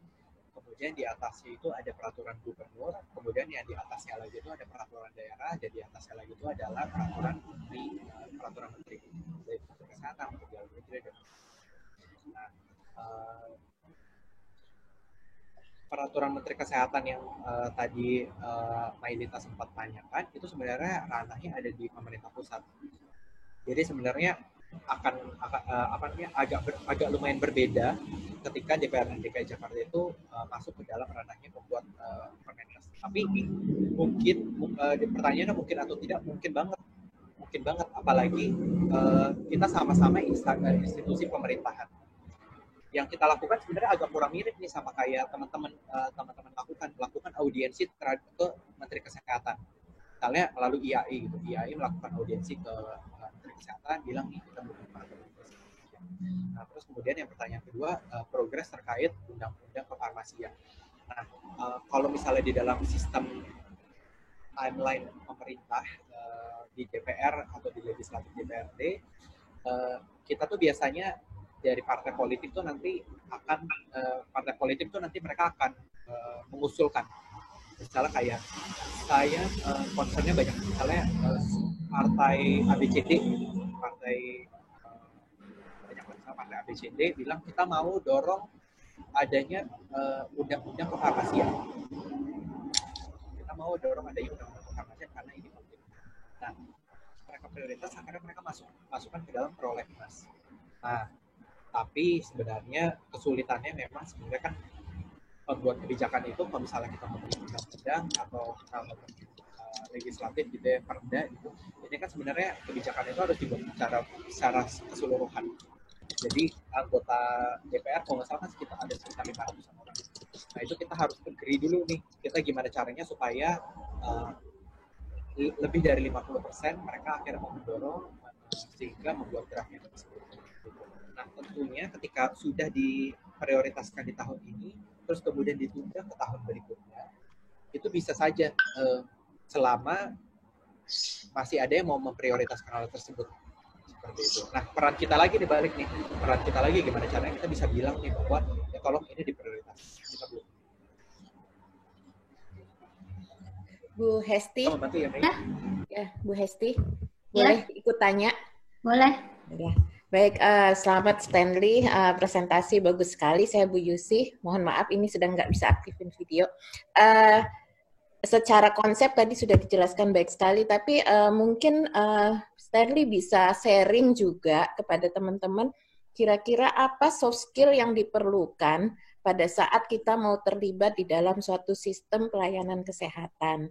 Nah, hambatan apa yang Stanley hadapi pada saat terlibat di kebijakan dihubungkan dengan waktu kuliah di farmasi gitu. Jadi supaya nih teman-teman kita, teman-teman Stanley, rekan-rekan yang ada di sini juga bisa mempersiapkan diri. Selain materi, soft skill apa sih yang paling harus kita kuasai supaya nanti tough, kuat di dalam di dalam terlibat di dalam sistem kebijakan itu. Karena mungkin tadi tantangannya banyak dan kemudian banyak hambatan, harus berkoordinasi dan lain sebagainya. Saya mungkin itu Bu Hesti yang saya minta ke Stanley untuk nambahin soft skill yang diperlukan oleh teman-teman supaya kalau kita terlibat dalam satu sistem itu kuat gitu. Terima kasih Bu Hesti. Iya, terima kasih Bu Yusi. Silakan Mas Stanley. Yus ini dosen idola saya dulu pas kuliah. saya ingat banget, mungkin saya awalnya saya mulai dengan kata-kata Bu Yusi yang saya selalu ingat dari dulu sampai sekarang. Bu Yusi pas kuliah farmakoterapi dan farmakoekonomi pernah bilang ke mahasiswa dan mahasiswi, Bu Yusi sempat bilang, kalau pada saat kita lulus, kita tuh jangan mikirin soal uang dulu. Kita jangan mikirin soal uang. Kita nih sebagai anak muda, kita cari dulu pengalaman banyak-banyak. Kita eksplorasi dulu nih. Kita eksplorasi dulu sebenarnya kita mau kemana ya. Mungkin ini merupakan suatu privilege gitu, suatu kesempatan yang nggak semua orang punya. Tapi jika teman-teman punya itu, gunakan sebaik-baiknya untuk kesempatan mengeksplorasi yang lebih banyak lagi. Dari situ uang akan mengikuti ya Bu Yosi ya. Nah, ini sebenarnya yang menurut saya ini sebenarnya salah satu hal yang akhirnya mendorong saya berani untuk masuk di pemerintahan dulu, coba dulu. Nah, sebenarnya soft skill apa yang sebenarnya dibutuhkan ketika kita masuk ke dalam dunia pemerintahan? Awalnya kan kita nggak ngerti apa-apa nih.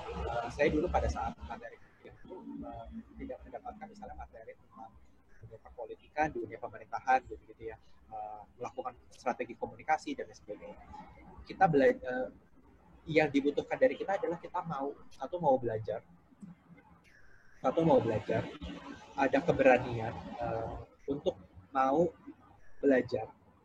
Terus kemudian yang ketiga, selalu mengevaluasi diri dan juga belajar tentang leadership, tentang problem solving analysis, pemecahan masalah seperti apa gitu. Nah, critical thinking, pola berpikir kritis, kemauan untuk terus belajar, ini adalah fundamental penting yang sangat penting sebenarnya di masyarakat.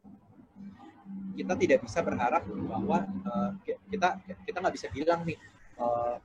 Kita tidak bisa bilang nih harusnya kalau kayak gitu sistem pendidikan kefarmasian kita harusnya ada pendidikan pemerintahan juga. Nah itu mungkin kita bisa kuliah kefarmasian mungkin nggak 3,5 sampai 4 tahun, tapi mungkin bisa 7 tahun kali gitu untuk S1 doang gitu. Nah itu dia sebenarnya soft skill itu sebenarnya yang kita butuhkan. Dari situ teman-teman bisa mengeksplorasi lebih banyak. Dan yang ketiga, berani untuk berpikir secara terbuka. Berpikir secara terbuka ini paling penting nih juga, karena teman-teman sebenarnya dituntut untuk bisa cari tahu, bisa di era teknologi yang serba terbuka ini untuk bisa mencari tahu, teman-teman bisa mengikuti berbagai kursus dan sebagainya. Nah, untuk terjun di dalam dunia public health, kesehatan masyarakat, dan juga sekarang banyak juga berkecimpung di kesejahteraan rakyat atau social welfare, saya melakukan banyak sekali pembelajaran terlebih dahulu. Jadi biasanya yang saya pertama kali lakukan adalah saya mau tahu dulu teorinya seperti apa. Akhirnya saya putuskan untuk ngambil online course, kursus online. Di website tuh banyak sekali. Teman-teman bisa mendapatkan social welfare dari universitas Ivy League atau top school seperti Columbia University, terus kemudian dari Leiden, dari Harvard, bahkan dari Cornell dan sebagainya. Teman-teman bisa explore itu, peluangnya banyak sekali. Dari situ sebenarnya pintunya akan terbuka, makin lama makin terbuka secara besar, teman-teman akhirnya bisa punya eksplorasi yang lebih banyak lagi. Oke. Itu ya, tadi skillnya ya. Sorry. Oke, masih ada pertanyaan dari teman-teman? Saya, Bu. Siapa? Saya, Bu. Aldi, siapa? Oke, silakan. Muhammad Aldi, Bu. Baik, terima kasih kepada Bu Hesti. Kayaknya Rat. Silakan. Baiklah, di sini saya ingin bertanya kepada Pak Stanley. Ini yang tadi Stanley di slide-nya ini, kan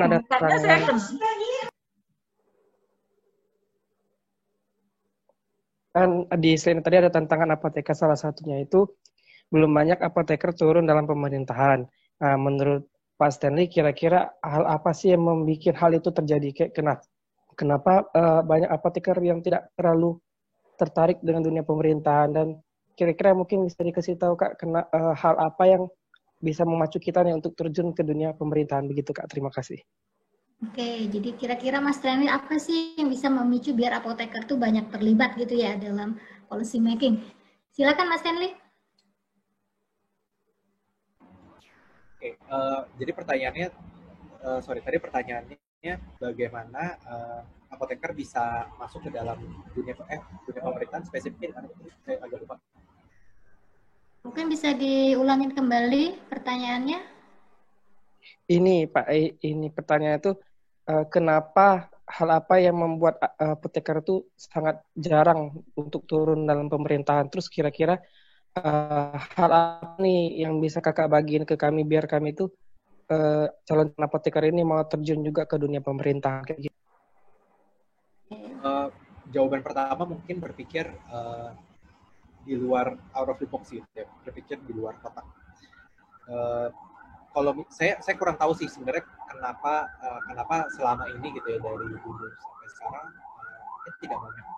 Ada iya, tapi tidak banyak. Contohnya misalnya dulu Pak Nurul Kala kan dulu mantan anggota dewan di DPR gitu.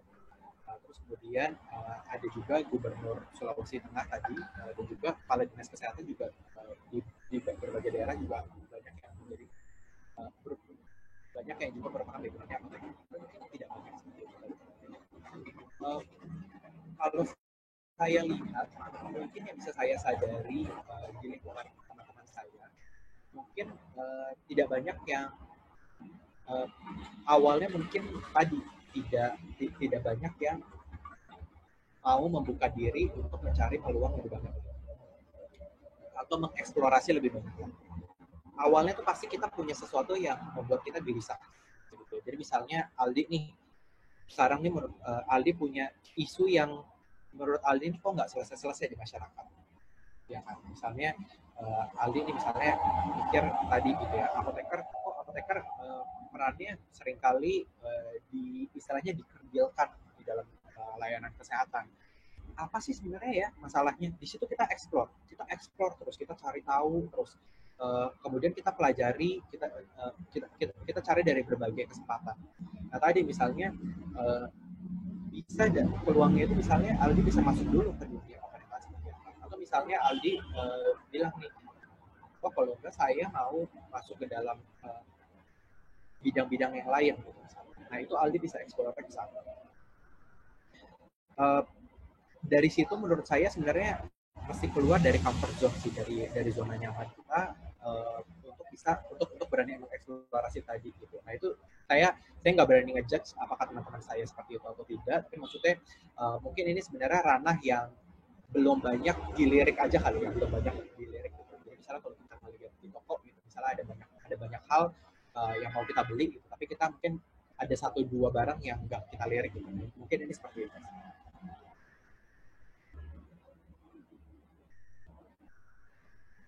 Masih ada yang lain? Teman-teman, masih ada yang ingin ditanyakan? Bu Hesti, penasaran dengan Stanley tadi. Kalau tadi bilang bahwa berdasarkan explore dulu, kemudian pokoknya coba dulu peluang, nanti kinerja dan insentif atau gaji ngikutin. Terbukti nggak sekarang ini Stanley, biar teman-temannya semangat gitu mengeksplor sesuatu yang baru gitu. Bukti banget sih Bu. Terbukti banget Bu. Karena kalau dulu saya magang kan nggak digaji kan. Dulu saya magang nggak digaji. Bahkan saya pada saat sebelum saya terjun ke dokter share atau yayasan, itu sebenarnya saya mulainya dari relawan juga. Saya iseng aja pengen tahu sebenarnya daerah terpencil itu sebenarnya kayak gimana ya. Emang benar atau orang-orang tuh layanan kesehatan di daerah terpencil itu sebegitu buruknya. Nah itu akhirnya saya explore dulu, saya cari tahu dulu gimana caranya saya saya ikut jadi relawan dulu. Nah dari situ ngalir aja, akhirnya kayak pengalaman saya dapat, akhirnya yang dihargai akhirnya ekspertisnya kita gitu. Akhirnya kita ini ternyata pengalamannya banyak juga ya, udah pernah di pemerintahan walaupun misalnya magang, dan kemudian ternyata bisa dapat peluang lebih lanjut lagi. sekarang bisa punya pengalaman juga sebagai organisasi non profit juga gitu. Nah itu sebenarnya yang ajar dulu, yang mulai dulu, dan juga nanti pokoknya bisa misalnya kayak insentif atau uang tuh sebenarnya bisa dulu. Oke, jadi membangun dulu portofolio, ya, portofolionya dulu, gitu ya, dengan pengalaman, tidak harus seller itu jadi target, nanti suatu saat akan mengikuti, gitu kali Mas ya. Oke, teman-teman masih ada lagi? Masih ada yang mau ditanyakan? Saya Bu. Ya, siapa? Maria Bu. Silakan Maria. Baik, terima kasih untuk kesempatan yang diberikan, juga terima kasih untuk presentasi yang sangat menarik dari Pak Stanley. Yang mau saya tanyakan, kalau tidak salah tadi dalam pengantar awal ketika men-sharingkan pengalaman itu, Pak Stanley sempat menceritakan pengalaman PKPA di salah satu rumah sakit, di mana dalam pengalaman itu dialami bahwa tidak diberi banyak kesempatan untuk ikut ambil bagian dalam terapi pengobatan, dalam intervensi pengobatan terhadap pasien. Saya pikir ini ada keterkaitannya dengan sharing selanjutnya dari Pak Stanley yang mengatakan bahwa ternyata masyarakat itu banyak yang tidak mengenal profesi apoteker. Bahkan mereka tidak tahu peran apoteker itu apa dalam kesehatan. Kemudian ketika mengenakan jasa apoteker itu malah dipanggil dokter. Nah, sekarang yang mau saya tanyakan, kira-kira faktor apa yang menyebabkan hal ini terjadi? Apakah apotekernya yang kurang berani untuk menampilkan diri dalam menjalankan profesinya, atau memang profesi lain yang kurang mempercayai kemampuan apoteker dalam menjalankan profesi atau perannya? Itu, terima kasih.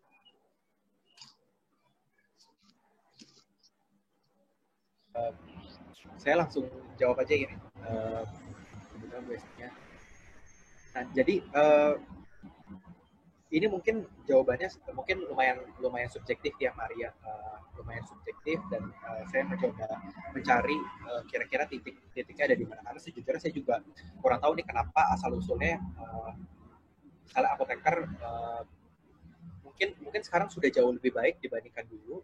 Saya yakin itu sebenarnya sudah jauh lebih baik karena saya dengar ceritanya misalnya terkait kita mau pakai jas putih aja, Maria, itu kita mesti berantem dulu sebenarnya sama dokter. Mungkin teman-teman pernah dengar ya, kita mau pakai jas putih aja kita mesti berantem sama dokter, akhirnya titik tengahnya ya udah oke, dokter pakai jas putih terang, apoteker pakai putih gading. Itu aja kita masih berantem dulu. Nah, sebatas itu aja kita masih berantem gitu. Nah, kita ada apakah profesi apoteker itu misalnya kurang dikenal atau tidak? Fakta di lapangan, saya yakin menurut saya, balik lagi subjektif, menurut saya masih kurang. Kita bisa improve ini jauh lebih kuat lagi, jauh lebih besar lagi. Seperti itu.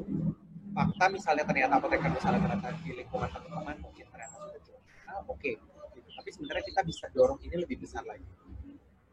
Kalau misalnya pertanyaannya misalnya apakah ternyata fakta di lapangan apoteker itu tidak lebih kompeten daripada dokter, menurut saya itu jawabannya nggak sama sekali gitu. Ini tapi jawabannya lebih ke antara kita mau ini teori telur sama ayam nih, kita mau sebenarnya yang benar tuh telur dulu atau ayam dulu gitu. Kita mau minta apoteker dihargai dulu atau kita mau minta apoteker untuk bekerja dulu semaksimal mungkin. Menurut saya kalau kayak gitu kita mulai aja dua-duanya. Kita memperkenalkan apoteker dan kita nunjukin peran serta kita di mana. Kalau misalnya teman-teman misalnya merasa nih teman-teman sangat senang sekali bidang klinis, teman-teman sangat senang sekali misalnya di bidang klinis, tapi misalnya tidak mendapatkan banyak di tempat kerja. Teman-teman mungkin bisa kerja sambil mencari menyalurkan passion-nya di bidang yang lain. Contohnya misalnya saya punya teman yang akhirnya mulai dengan bikin Instagram misalnya. Bikin Instagram, akhirnya dia bikin banyak sekali kampanye-kampanye kesehatan terkait penggunaan obat, penyimpanan obat yang benar seperti apa gitu. Jadi jalurnya banyak banget. Nah ini sebenarnya bisa hitungannya soft power juga, soft power itu gitu. Contohnya misalnya kayak teman-teman misalnya tahu Halo Apoteker Indonesia, nah itu sebenarnya salah satunya kita memperkenalkan melalui expertise kita gitu. Jadi akhirnya kelihatan, oh ternyata apoteker itu pintar banget ya, ngerti banget obat-obatan secara komprehensif itu bakalan bisa. Jadi selama ini sebenarnya jawaban saya nanya ke dokter ternyata lebih enak saya nanya ke apoteker nih ternyata. Misalnya kayak gitu. Seperti itu Maria. Oke, tadi ada yang tunjuk tangan Bu Ratna. Bu Ratna, Jamil mau bertanya atau mau apa Bu? Bu Ratna Jamil, nggak jadi. Oke, silakan yang lain. Ibu, saya izin bertanya. Boleh. Terima kasih sebelumnya untuk Pak Stanley untuk memaparkan materinya. Saya cukup sangat tertarik. Terus tadi juga menyinggung soal rumah sakit apung ya Pak ya. Tadi kan disebutkan tentang kebutuhan masyarakat di sana itu seperti contohnya kekurangan obat berkualitas, ruang ICU, stase seperti OB dan anak. Terus sekarang apakah perkembangannya sudah terpenuhi kebutuhan masyarakat yang sebelumnya itu? Terus bagaimana sistemnya sekarang? Apakah berjalan dengan baik atau bagaimana Pak? Terima kasih. Jadi untuk kalau konsep dari rumah sakit apung sendiri sebenarnya kita membuat blueprint. Jadi kalau misalnya ya mungkin bahasa sederhana dari blueprint, kita membuat model percontohan dulu.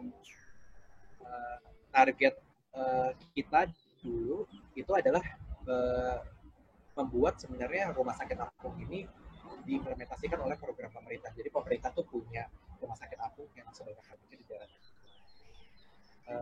Alasannya kenapa? Karena daerah terpencil tuh ternyata pulau-pulaunya kecil-kecil banget, pulau-pulaunya kecil-kecil banget gitu. Dan kita nggak mungkin tiap pulau itu menjadikan rumah sakit atau misalnya tiap pulau itu kita penuhi tenaga kesehatan. Ujung-ujungnya misalnya bisa kita berikan misalnya layanan posyandu dulu, gitu. Misalnya puskesmasnya dulu di pulau-pulau tersebut. Tapi kalau misalnya ngelihat kondisi yang sekarang tidak mungkin nih. Nah, apakah sebenarnya jawabannya daerah tersebut sekarang fasilitas kesehatannya sudah baik atau belum? Jawabannya bisa jadi iya atau bisa jadi belum. Tapi intinya sebenarnya kita memantik, kita menjadi pemantik, kita menjadi inisiator untuk bilang bahwa ini loh ternyata kalau misalnya layanan kesehatan yang sekarang ada seperti ini, dampaknya apa? Misalnya kita menghadirkan rumah sakit apung. Misalnya di daerah saya nih, di daerah MTB kemarin. Pada saat kita mendirikan rumah sakit apung, dampaknya misalnya ternyata dirasakan oleh masyarakat, akhirnya di daerah Tanimbar itu, di daerah utaranya yang nggak ada rumah sakit sama sekali, dan mereka harus 8 jam untuk ke daerah Soam lagi untuk bisa dapat akses pelayanan kesehatan sekunder. Akhirnya mereka mulai sekarang bangun rumah sakit. Mereka bangun rumah sakit, mereka pelan-pelan. Akhirnya mereka bangun rumah sakit, terus kemudian tipe D dulu. Gitu. Nah ini sebenarnya bisa menginisiasi pemantik. In general sebenarnya kita bisa menjadi pemantik dalam banyak hal seperti itu. Oke, terima kasih. Masih ada teman-teman? Sudah? Tidak ada lagi yang mau bertanya? Bu. Halo, siapa? Maria, Bu. Oke, Maria silakan. Maria lagi, Bu. Oh, Maria lagi. Iya, Bu. Saya mau bertanya tentang tadi mengenai kontribusi dalam pembuatan kebijakan. Tadi disampaikan oleh Pak Stanley bahwa untuk mendorong perubahan atau pembuatan kebijakan itu, kita tidak harus masuk dalam dunia pemerintahan. Tetapi kita dapat mendorong perubahan kebijakan atau pembuatan kebijakan baru itu melalui ranah-ranah lain. Saya pikir di antara teman-teman yang sedang menjalani studi sekarang, ada yang sudah pasti nanti pelayanannya di mana, seperti teman-teman yang tubel ya otomatis akan kembali ke tempat tugasnya.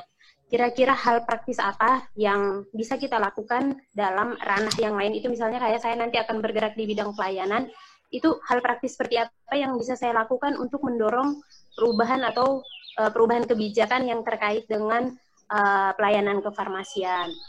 Seperti itu. Saya langsung jawab, boleh Bu? Mari, boleh, silakan.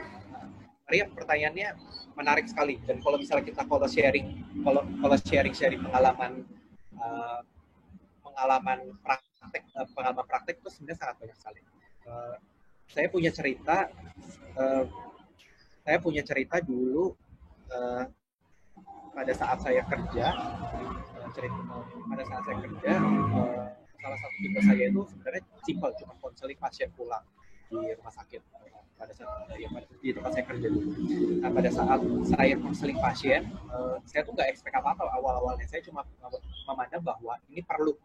Pasiennya pada saat itu kondisinya dia minum obat 20 obat ya tadi, 15 sampai 20 obat, duanya insulin pen. Bayangin lelah bapak-bapak usianya sudah 70 tahun ke atas disuruh ngafalin 20 obat yang dia harus minum sehari. Jadi kalau misalnya dibagi kan ada obat yang minumnya jika perlu, ada obat yang wajib minumnya. Terus kemudian ada obat yang diminum sebelum makan, ada minum sembari makan ada, dan ada obat yang diminumnya setelah makan. Pusing kan ya? Pusing banget gitu. Saya mungkin kalau misalnya saya pribadi yang jadi saya pasien gitu ya, saya pasien, saya juga bakal di usia saya sekarang ini mungkin saya juga bakal pusing kasih obat seperti itu. Nah, saya mulai dengan kasih catatan dulu. Saya bikin inventaris obatnya dulu. Terus kemudian saya labelin nomor obatnya 1, 2, 3, 4, 5, 6, 7. Saya bilang ke bapaknya, Pak, ya, ini obatnya udah saya kasih, saya nomorin, nanti Bapak bisa minum. Tapi saya jelasin dulu ya Pak, intinya sebenarnya obatnya fungsinya seperti itu. Nanti kalau misalnya Bapak ada pertanyaan, Bapak boleh tanya saya lagi. Udah beres. Setelah itu, beberapa minggu kemudian, saya cariin pasien. Saya dipanggil pas itu. Saya pas itu dipanggil, dicariin pasien di rumah sakit besar ini. Dia bilang katanya kayak gini. Kebetulan pada saat itu kondisinya pasiennya lagi dirawat inap dan pulang. Dan saya nyamperin pasien itu di Bangsarawat. Kemudian beberapa minggu kemudian saya diminta untuk turun ke apotek rawat jalan. Karena ternyata pasiennya bilang kayak gini, saya maunya dijelasin obatnya sama apoteker itu. Terus petugas di depan bingung kan, maksudnya gimana, kenapa Pak gitu. Iya, soalnya apoteker yang itu kalau jelasin obat tuh jelas, saya jadi percaya sama dia. Itu hal yang sangat personal yang saya rasakan. Nah, teman-teman mungkin bisa menjabarkan lagi potensi-potensi, atau mungkin teman-teman juga punya pengalaman pribadi yang lebih besar lagi. Di daerah-daerah terpencil gitu, misalnya di daerah yang atau mungkin di daerah yang fasilitas kesehatannya kurang, baik kota besar pun juga sering, teman-teman bisa mulai itu dari melihat semuanya secara lebih atas, lebih luas. Ketika misalnya teman-teman bilang nih, apoteker misalnya di apotek saya ada masalah seperti ini, mungkin teman-teman bisa analisis dulu. Bisa jadi sebenarnya masalahnya bukan pada apoteknya doang, tapi sebenarnya masalah pada sistem manajemennya juga. Di situ teman-teman bisa memberikan rekomendasi. Itu yang paling sederhana. Lebih luasnya lagi, yaitu teman-teman bisa melakukan advokasi misalnya melalui diskusi-diskusi dengan siapapun gitu, dan advokasi itu. Kuncinya advokasi. Jadi ketika teman-teman merasa ada sesuatu yang ganjal, teman-teman bisa memberikan bahwa itu penting. Teman-teman bisa mulai melakukan advokasi tersebut. Seperti itu. Yang penting dasarnya kuat, karena pasti ujungnya ketika kita ditanya ini, misalnya ya tadi, misalnya kita ditanya ini, kenapa kita harus minum obat A? Dasarnya harus jelas. Kita kasih obat A dan bukan obat. Misalnya kita kenapa harus dikasih amlodipin bukan captopril? Itu kan dasarnya jelas banget kan? Ya karena bapaknya kebetulan cowok. Captopril itu minumnya 3 kali sehari, bapaknya sudah lansia, potensi compliance-nya rendah. Kalau misalnya cowok itu potensi orang minum captopril itu tuh potensi dia untuk batuk-batuk kering potensinya tinggi, seperti itu. Nah, itu semua sama. Ketika kita ngomongin sesuatu, dasarnya sama, harus ada dasar yang jelas. Oke. Gimana teman-teman? Masih ada? Saya Bu, Kevin Bu. Oh, silakan. Pak Stanley mau tanya, apa dari pengamatan Bapak, apa ada potensial atau kemungkinan untuk public-private partnership ya? Kalau di luar negeri mungkin PPP itu kan sering sekali. Kalau di Indonesia dalam kayak industri kesehatan gitu, bagaimana ya Pak ya, khususnya mungkin nih untuk public service atau dan lain-lain gitu. Oke, silakan Mas. Yang udah jelas nyata itu pemerintah nggak punya pemerintah atau public service itu tidak punya kapasitas dalam produksi obat yang baik. Itu jelas ya. Jadi kita bisa bandingkan misalnya produksi obat-obatan kita sekarang didominasi hampir 99% kayak kecuali angkatan TNI punya pabrik farmasi sendiri. Mereka kita bergantung kepada produksi mereka. Contohnya misalnya obat-obat generik seperti itu, ada Dexa, ada Kalbe dan sebagainya. Nah, interaksi ini sebenarnya kita harus tahu dulu core-nya apa, yang tadi bahwa pemerintah itu tidak bisa bekerja sendiri. Butuh adanya sokongan-sokongan dari yang lain. Nah, salah satunya sebenarnya kalau kita ngomong spesifik ke private service, pemerintah tuh nggak mungkin bisa mendirikan rumah sakit di seluruh Indonesia. Maka dari itu pemerintah cuma punya kapasitas nih. Kita ngomongin Jakarta aja, kita cuma punya 7 RSUD. Sedangkan masyarakat kita di Jakarta sendiri tuh masyarakat itu totalnya ada sekarang udah hampir 11 juta. Gitu. Nggak mungkin banget kita bisa provide itu. Dan yang kedua, misalnya health insurance. Gitu. Layanan kesehatan pemerintah cuma bisa menampung kelompok-kelompok yang rentan misalnya. Maka dari itu pemerintah akhirnya membayarkan BPJS Kesehatan preminya itu untuk masyarakat golongan yang sulit untuk membayar. Nah, masyarakat yang mampu akhirnya gimana nih? Akhirnya mereka bayar mandiri seperti itu kan. Nah, itu sebenarnya partisipasi masyarakat yang dibutuhkan. Jadi ada subsidi seperti itu. Ini di level masyarakat dan balik lagi ini populis besar. Selain itu, kalau misalnya masyarakat mau butuh insurance atau asuransi yang lebih mewah gitu atau lebih baik misalnya, mereka bisa milih juga ada private insurance juga yang sebenarnya ini ujung-ujungnya akan menggunakan gitu. Dan juga di sarana pendidikan, jadi sebenarnya luas banget. Oke, gimana Pak Kevin, udah terjawab nggak Pak Kevin? Terima kasih Pak. Terima kasih Bu. Oke, masih ada lagi? Saya Bu.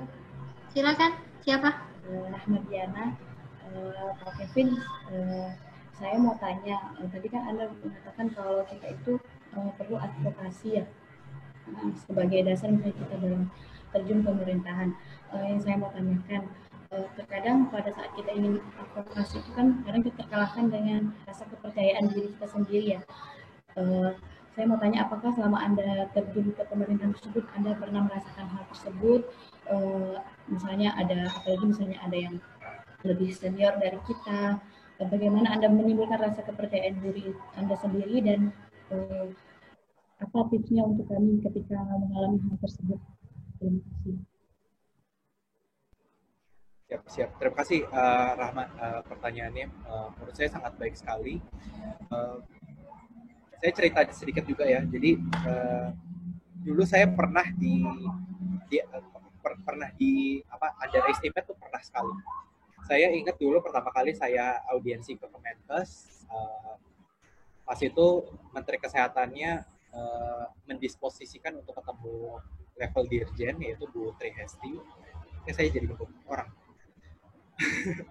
Tapi pas itu saya ketemu beliau untuk mengaudiensikan tentang ide rumah sakit apung tersebut yang saya butuh bantuan beliau untuk membuat peraturan menteri karena kalau enggak kita nggak punya dasar hukum untuk melakukan aktivitas. Bu Hesti pas itu ngelihat saya, dia bilang katanya kayak gini. Beliau pas itu ngelihat saya, dia bilang katanya kayak gini. Kamu siapa? Terus saya bilang, oh saya Stanley Bu, dari Dr. Sherry.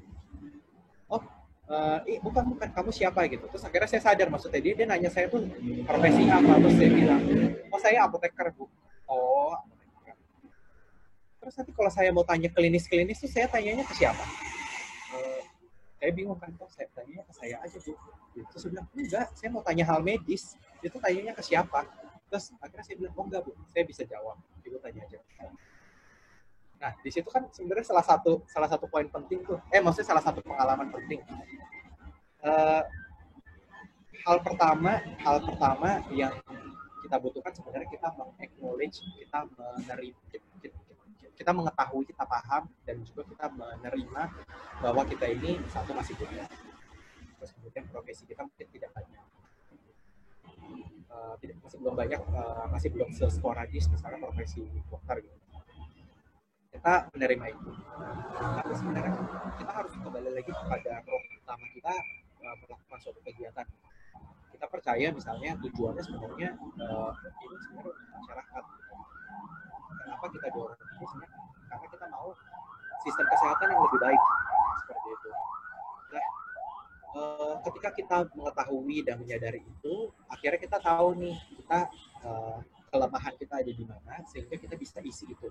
Karena kita tidak berpengalaman, makanya kita harus cari pengalaman sebanyak-banyaknya. Pengalaman itu bukan cuma diukur dari segi tahun, tapi dari bagaimana padat kita mengelola waktu-waktu kita dalam keseharian di kehidupan sehari-hari. Teman-teman punya waktu, saya cuma bisa punya waktu 2 jam atau cuma setengah jam baca buku. Saya cuma punya waktu setengah jam dalam sehari gitu ya, misalnya untuk ngobrol sama orang baru. Lakukan itu. Sekecil apapun, sepadat apapun bisa lakukan. Misalnya pada saat yang saya suka misalnya pada saat work from home sekarang nih, kita lagi kuliah di rumah segala macam, saya senang banget karena kantor saya kan ada di Jakarta Pusat, di Kebon Sirih. Saya biasanya habiskan waktu tuh bisa 4 jam untuk transportasi pulang perginya doang. Jadi perginya 2 jam, pulangnya 2 jam. Sekarang saya nggak punya waktu itu karena saya kerja di rumah. 4 jam itu saya bisa pergunakan lebih banyak lagi. Saya bisa baca buku lebih banyak lagi, saya bisa ikut online course lebih banyak lagi, saya bisa ngobrol lebih banyak orang lagi. Mungkin bisa menjawab, Rahma? Oke, terjawab tadi yang nanya Rahma ya? Iya, Bu. Terjawab Rahma gimana? Iya, terima kasih. Oke, mungkin pertanyaan terakhir kali ya. Siapa nih yang mau Permisi Bu, izin bertanya. Pertanyaan penutup. Silakan. Ya, terima kasih atas pemaparannya, Kak Stanley. Saya ingin bertanya, jalur untuk menuju teknokrat untuk fresh graduate itu apakah memungkinkan? Karena jika saya benar, Kak Stanley itu kan pengalaman kerja udah banyak kan, mulai dari rumah sakit di SHKJ, terus baru ke yang lain-lain, terus baru menuju ke teknokrat seperti itu, Kak. Terima kasih. Oke. Kalau fresh graduate bisa langsung nggak, Mas?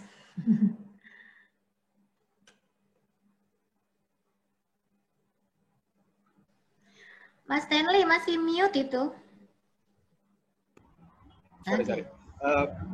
Jawabannya mungkin sederhana. Nggak ada yang nggak mungkin di dunia ini. Di tempat saya kerja ada anggota dewan yang kepilih itu sebelum dia wisuda, bahkan wisuda S1. Jadi jawabannya sebenarnya mungkin banget sebenarnya kita masuk ke dunia pemerintahan, khususnya mungkin spesifiknya kalau misalnya internal pemerintahan kan, saya masuk ke dalam internal pemerintahan, tapi saya bukan masuk melalui jalur pegawai negeri sipil gitu, PNS.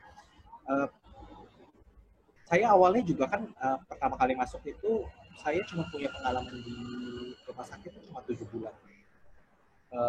Saya iseng aja awalnya masuknya magang dulu gitu. Sebenarnya tujuan magang tuh saya cuma pengen melakukan validasi diri saya, diri juga gitu, sebagai ranah validasi diri. Kita sebenarnya sudah cukup oke atau belum ya, dan kita melakukan cross checking lagi. Kita ternyata harus ada yang di-improve nih, baik dari soft skill yang tadi Bu Yusi sudah jabarkan, maupun dari segi teori-teori yang perlu kita pelajari. Nah, jadi mulainya banyak banget ranahnya.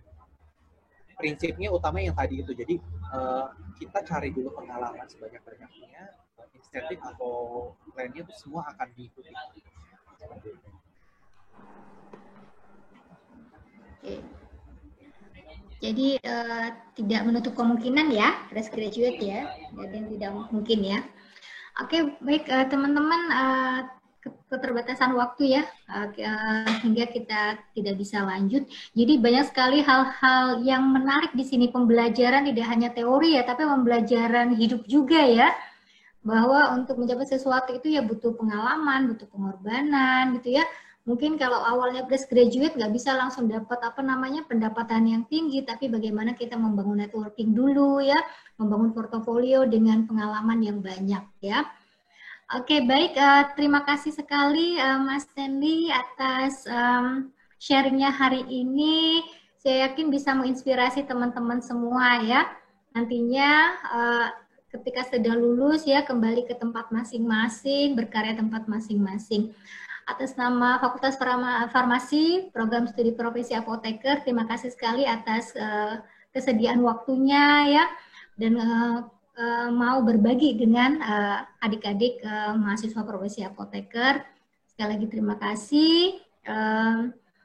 Kita tutup ya untuk sesi hari ini. Terima kasih. Assalamualaikum warahmatullahi wabarakatuh. Salam. Selamat Kak. Sukses selalu. Terima kasih Kak. Terima kasih Kak. Terima kasih Kak. Terima kasih Kak. Sehat-sehat.